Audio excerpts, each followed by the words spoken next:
Seriously, 8 points each. Neither team able to build much of a lead up to this point as we start the second quarter.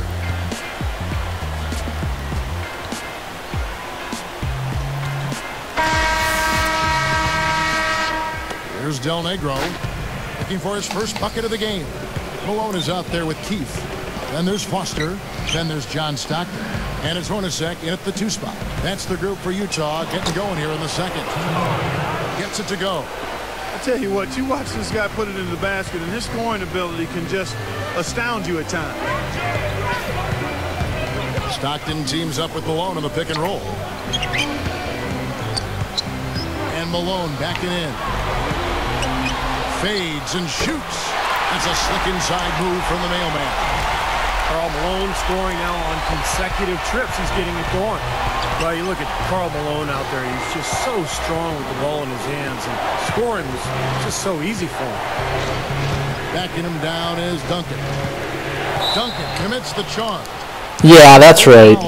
Don't be raping me. Yeah, no question there. That's a charge. He had his feet set. You know, a lot of times that's the hardest call to make. It can go either way, but that was the right call. It was pretty obvious that was a charge. Malone working against Duncan. Whoa! Hornacek outside. Over Jackson. A nice shot by Hornacek. And the Jazz lead by We ain't playing anymore, man. Body strength was second to none when he was in the league. Clark, you can appreciate that, a guy with your size battling another guy who was even bigger on that front line. Yeah, and I actually had a chance to bump heads with Karl early in his career back in 84, 85, 86. And one thing about it was his strength. I mean, that's the thing that jumped out at you. His speed as well. He could take contact so easily in the low post and play through contact because he was so strong. You never were in a position where you could knock him off balance because he was just anchored in because of that strength. Well, when Duncan came out of Wake Forest as a senior, everyone thought he would end up in Boston. The Celtics had 2 lotteries. Yes, that's a miss. Spurs got lucky. Got the #1. It's already a good foul. The rest is history. Talking about that draft, you know, Rick Pitino was the coach of the Celtics, and he thought maybe the odds would swing his way from his Celtics to draft, you know, Tim Duncan. The Celtics had 2 picks and the best odds of landing that #1. Yeah, but it sure did, work Kevin. out. I mean, David Robinson helped the Spurs even when he wasn't playing with that. His injury got them in the Duncan sweepstake, and they took Timmy, giving birth to the Twin Towers in San Antonio. So it's not always what the odds are in your favor. It's how things play out in reality that makes the difference. Del Negro against Stockton. Del Negro kicks to Duncan. Poke loose. Frickin' Stockton. Come on! Way up that time, so he'll shoot 2 right here. They get John Stockton. Yeah, don't give up anything for free. I like that. Send him to the line. Yeah, they don't want to sit back and watch you lay it in. I mean, make them earn it. Make them earn it. Don't give up anything easy. Second free throw, no good. You know, it's funny watching Duncan when he's young. He really doesn't look too different from how he is now. He was never explosively athletic, just very consistent and had great footwork. Now here's Malone. Oh! Oh, floater. Malone's got 6 points. Malone heating up. That's his 3rd straight hoop. And you brought up Duncan both in play style and production. He's been steady as soon as he came into the NBA. Yeah, he's like flowing, running water. I mean, constant and vibrant, you know. Whoa, yeah. 10 as a rookie, and you can do the same thing now. I mean, still play smart and under control. I think he would. Sometimes you just wish they would stay outside. 6'4", because you don't always get what you want, though. The mastering of the fundamentals that you see in his game. I mean, and he's got a competitive fire that I think belies his demeanor out there. So he's been fantastic and one of the best power forwards. That would have been so nice. Excuses there. Got a really good look at the basket after being freed up by the pick. We say it all the time. The execution was excellent. The result not as good, but good ball movement anyway.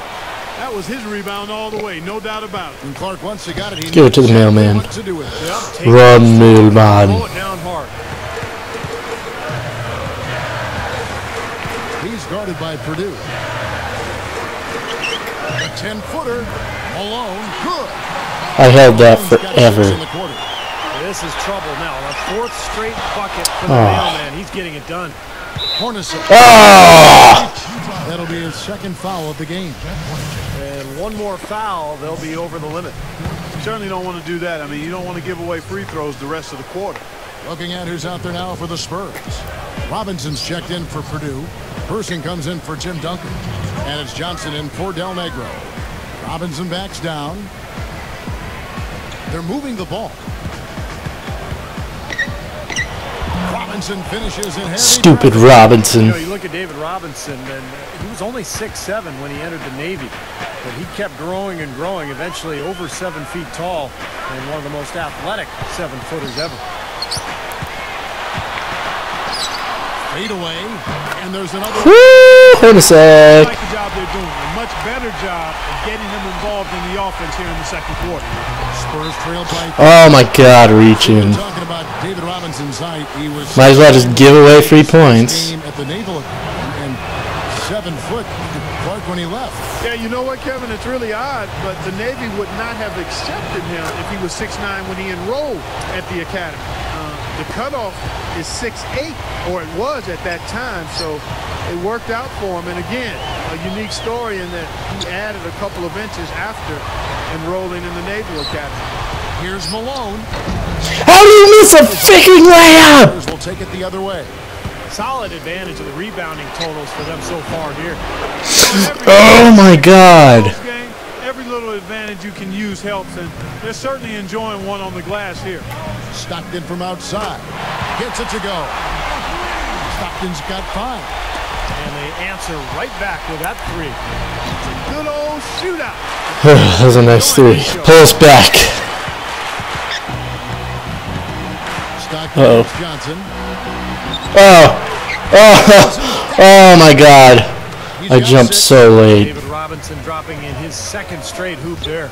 You know, guys now wear the long baggy shorts, and in the 80s, when I played, the shorts were hot pants, and even as the shorts got longer as One sec. I gotta sub out this one guy, Keith. He sucks.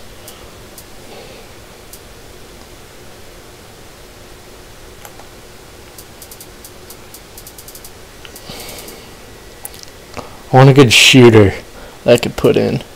Russell's pretty good.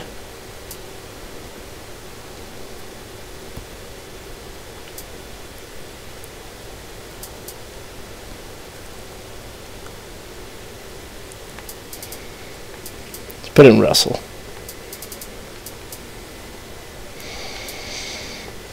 Stockton continued to play, he favored the short shorts. I mean, another testament to him. Why does he have long shorts on right there then? The drummer was playing a flute. And his drummer was wearing short shorts too, I think. I don't think anybody liked those things, except for John. Jackson, a 3-pointer off the mark. Not his best quarter. I mean, the shots just haven't fallen for him. Oh my God. I like the work there, contesting that shot that looked like it was going to be easy, but they forced the miss. You know what? He got it in close, but couldn't finish in traffic. Here is Elliott, still looking to get on the scoreboard. Goes straight up. Oh!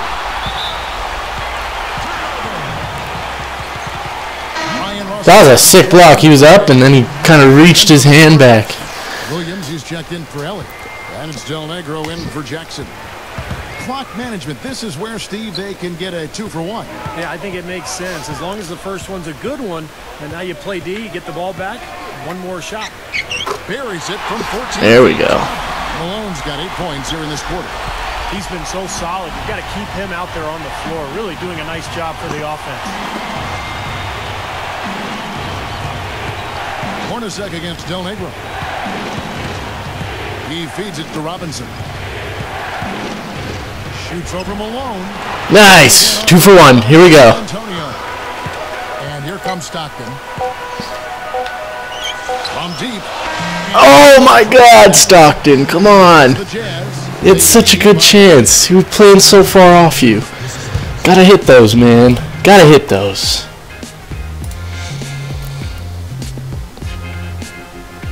Bull crap.